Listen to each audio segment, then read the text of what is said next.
This stop is toward Grove Street.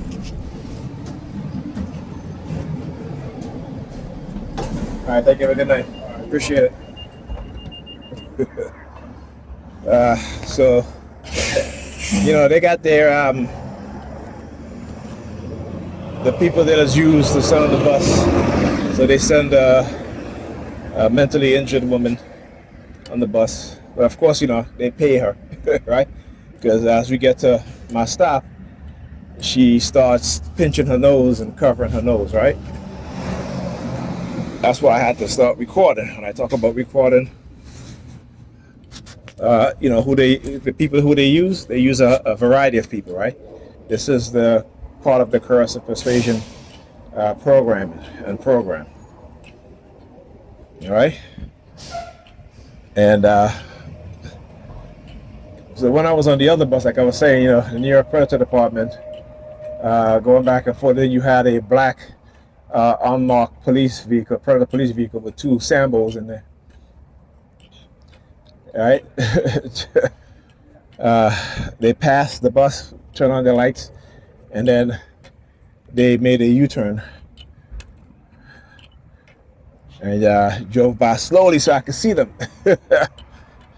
Hilarious.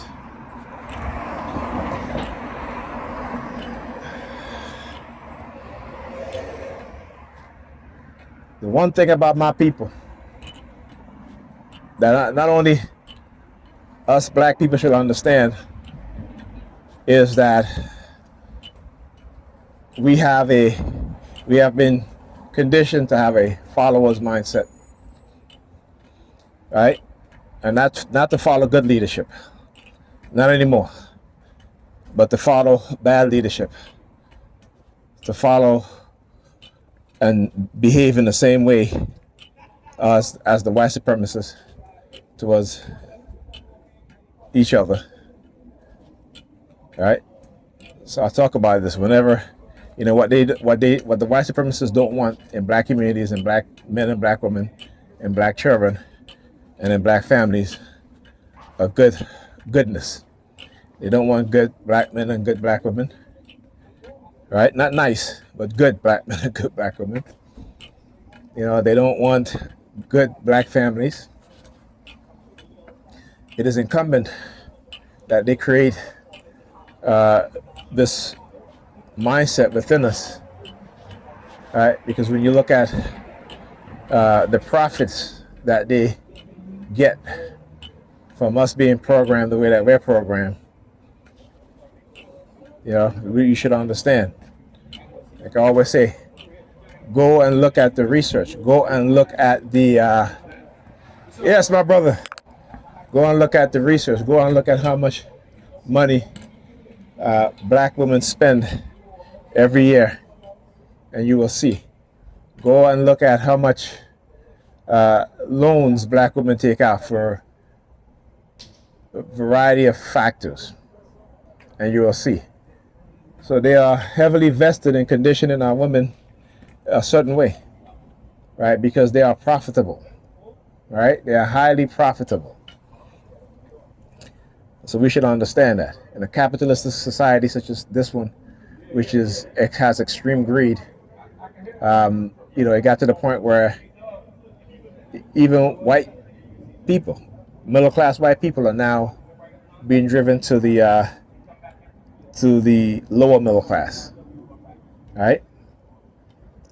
And it's because the greed has overtaken their minds. I talk about the dark tribe personality traits.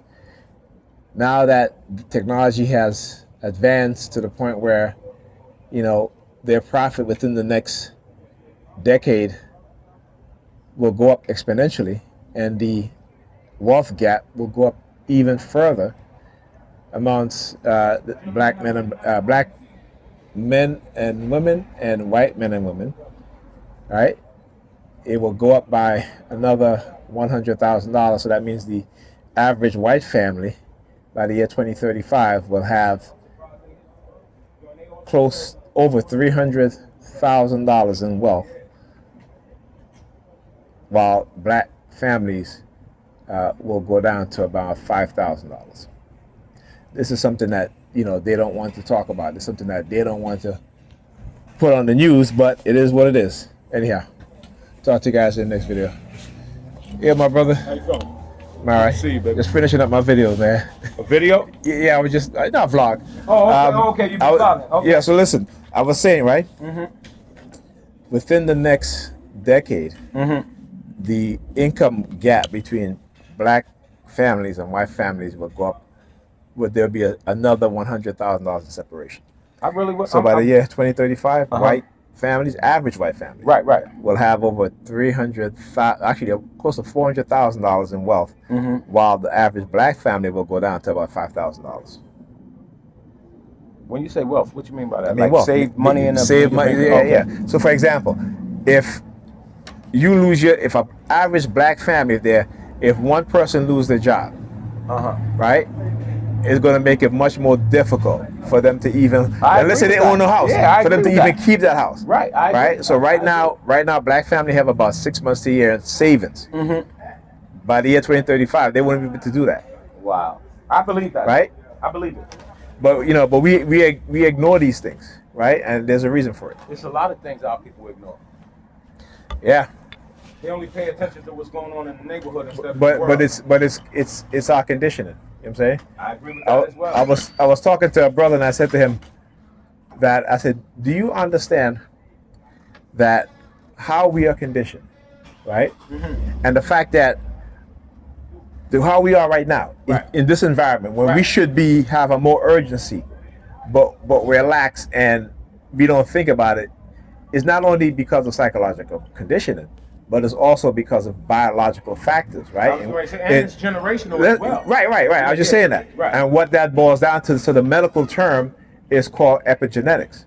Whereas you can condition a group of people to act and behave a certain way based off of the fact that you're constantly having them under stress, right? So now when they reproduce, their offspring are able to handle stress better.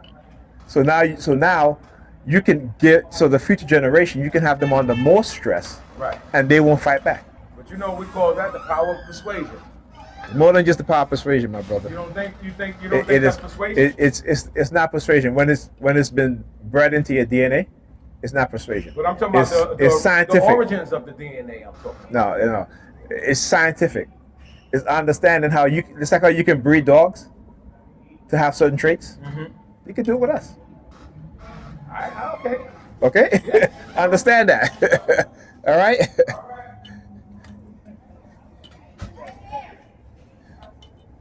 Yeah, New York fecal department.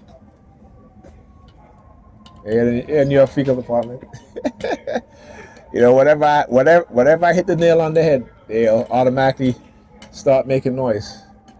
And look. All right? Listen. All right, so they'll start making noise. Like I said, whenever I lay down some gems, they'll start with the siren, start making noise because they know I'm right. They know I'm right.